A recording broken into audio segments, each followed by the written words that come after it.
Hello, thank you for joining us today. We've got a great show focusing on the City Arts Center and an exhibit that's going to be coming to Oklahoma City on February the 14th. And with me today we have Mary Ann Pryor, the Executive Director of the City Arts Center, and Tony Shin, who's with Bank of America, who's sponsoring this exhibit. So again, thank you for joining us, and I think you'll really enjoy today's program. Tony, can you tell us a little bit about Bank of America's involvement with this exhibit and what it's doing with communities throughout the United States? Sure, David. Well, I appreciate the opportunity. We're excited that we're able to bring this exhibit to Oklahoma City. Bank of America is a national and international bank, and so as the bank has grown over the last 20 or 30 years, we have acquired various banking institutions around the country, and what we've accumulated is quite a collection of works of art. And as a matter of fact, Mary Ann was involved in that in part of her background. And as we continue to try to serve our communities, one of the big discussions and the opportunities that we came across is that we can take part of this collection and we can take it out to the communities. And the official name is Bank of America Art and Communities. This particular exhibit focuses on Mexican-American artists, and it is some, I think, from the 1800s to contemporary artists. And so Oklahoma, for the last, I guess in 2009, we were the beneficiaries of a couple of other exhibits that Bank of America had made available to the National Cowboy and Western Heritage Museum and the Gilcrease in Tulsa.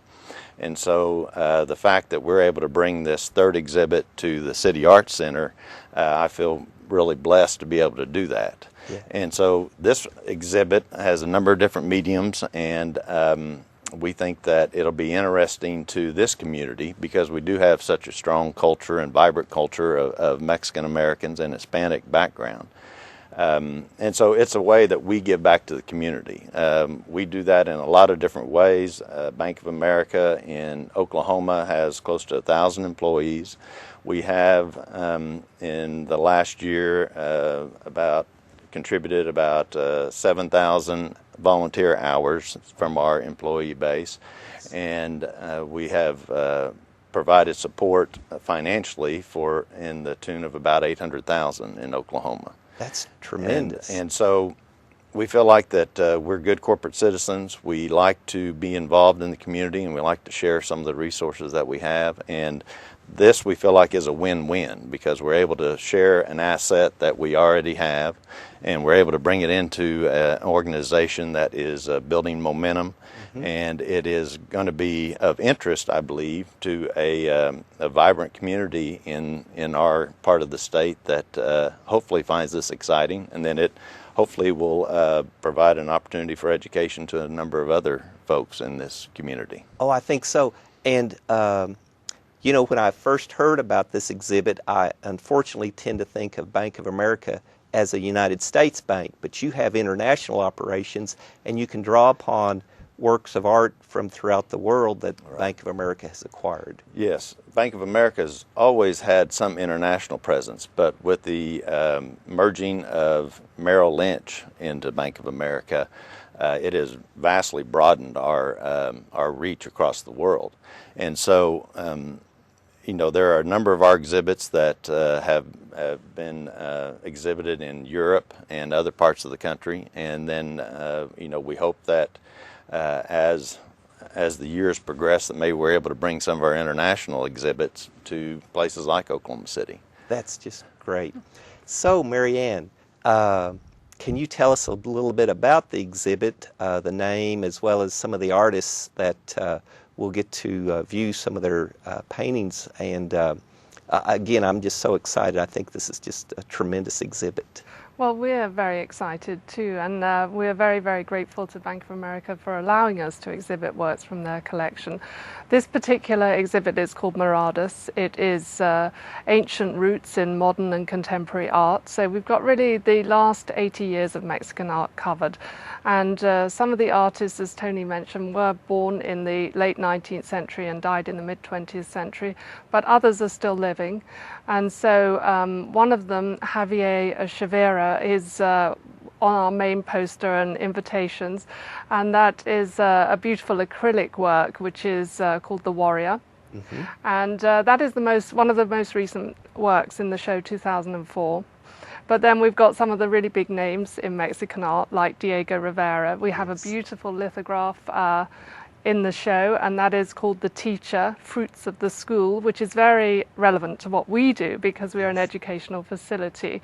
But it's a beautiful work that shows a teacher holding some fruit surrounded by children, and it's symbolic in that these children and the fruit are the seeds of the future, and it valorizes education, which is something that City Arts Centre does as well. We are really fundamentally about education, so we run classes for children, and we have adults classes and camps, and we offer scholarships and all that kind of things. But we do have exhibitions as a permanent ongoing feature of our year-round programming. And this particular exhibition is coming in on the 14th of February and running till the 4th of May. So there's a long run, and it's going to be one of the purposes of the exhibit is to form the basis of some of our educational programming.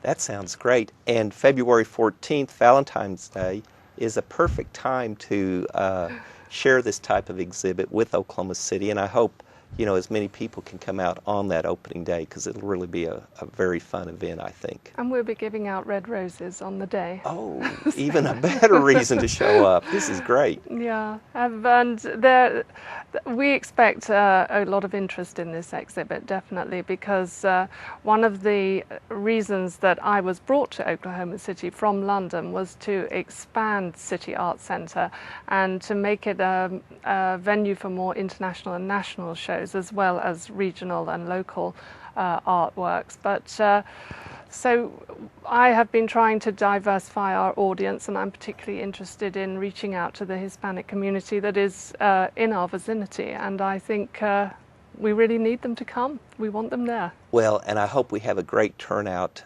from that segment, and I agree. I think it's just terrific what the City Arts Center is doing, reaching out to our community, and in particular working with the young people, the children and students of especially Oklahoma City Public Schools. Yes, that's a big push for us, because as there have been more and more cuts in the education system, we feel we've got a definite role to play there, especially in our camps, which are during the school vacations. And they're all art-based, so you can bring your children there and learn how to draw and paint and sculpt and weave and all sorts of wonderful things.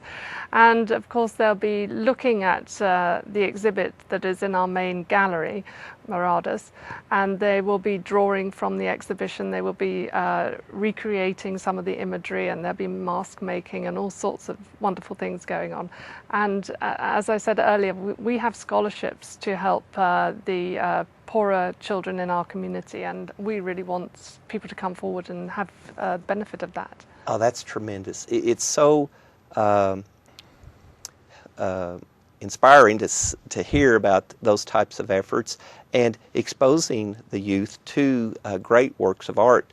Some of these paintings look very similar to some of the works of art from American painters from the 1930s and 40s. It was just a great era from an art standpoint, in my opinion. Oh, you are right. And there was indeed a lot of crossover. Many of the artists from Mexico spent time in America. They lived in New York or Los Angeles, and then they went back to Mexico City or wherever. And so there was that kind of hybridization and interaction, which it really affected the art on both sides of the border. So that's very interesting. And there are certain artworks in the show that will definitely appeal to children. There's one, for instance, called Moondog by Rufino Tamayo, and that's a lithograph. But again, they're kind of simple imagery, a lot of them, but very powerful as well. Oh, I agree. They are just very impressive. I really enjoy that style of art. Now, can you tell us a little bit? You're located out on the Oklahoma State Fairgrounds. That's correct. Yeah, we're at General Pershing Boulevard. So really, it's just off May Avenue, Gate 3, and 10th Street is Great. our exact location. Now, this particular exhibit begins on February the 14th.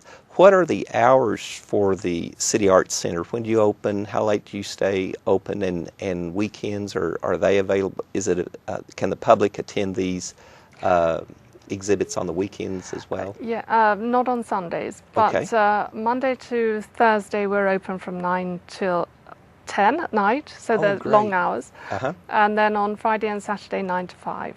That's And great. So yeah, there's opportunity there. And then, And the admission is free. That's the best part. Very Oh. good point. my goodness, that is tremendous. Yes. And we really do appreciate Bank of America to sponsor this and allow access to these great works of art at no cost. That's just tremendous. Well, this particular exhibit has been in San Antonio, Los Angeles, and I think it's moving to Houston after Yes. after this run. And so, and you know, the thing that we keep talking about are photographs, but there are a number of different mediums. There are some sculptures, there are some photographs, And paintings. And Yeah, paintings. Yeah. almost 90 pieces, I believe. Oh, that's terrific. And then you'll allow both young people as well as adults to go into the exhibits for some learning or teaching programs and at least use some of these works of art as examples that they may begin to try to We also work have the original curator of the exhibition, who's called Cesario Marino, who is the director of the National Museum of Mexican Art in Chicago. Oh. He is coming to Oklahoma City on the 30th of March, and he will be giving a public talk. Oh, that's great. So that will be really nice. And the information sheets that will be provided on this art, and then I think the rack cards, and then some of the other pieces will be both in English and in Spanish. Oh, that's great. So we're trying to make it, as we have said, try to make it as attractive to all of our citizens and all of the different groups in Oklahoma City. Well, great. That just is great. I'm looking forward to the exhibit. Tony, Marianne, thank you again for joining us today and sharing this information. And I know many of our viewers will be very interested in and will begin already circling February 14th as a date to go out and visit the City Arts Center. So again, thank you. Thank you. And thank you for tuning in.